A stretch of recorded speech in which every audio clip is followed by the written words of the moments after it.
Welcome, in front of me is a ZTE Axon 10 Pro, and today I'll show you how to copy contacts from your SIM card to the device. So to get started, let's open up the standalone contact app right here. And you will see that there's a bunch of contacts already on here.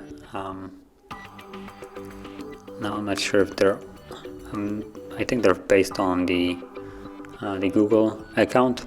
But you can see which ones are on the SIM card and which ones are not.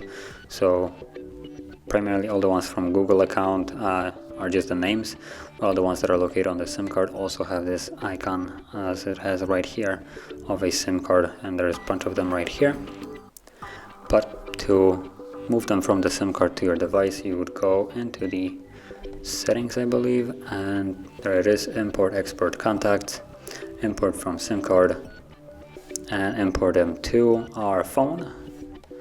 And then you have the list of all the contacts that are on here, so you can select either all of them by tapping right here, or just pick the ones that you want to import by just checking them like so. And once you're satisfied with every contact that is selected, tap on import and you're basically done. So now if we go back, I believe, yep, there we go. Now we have two different contacts.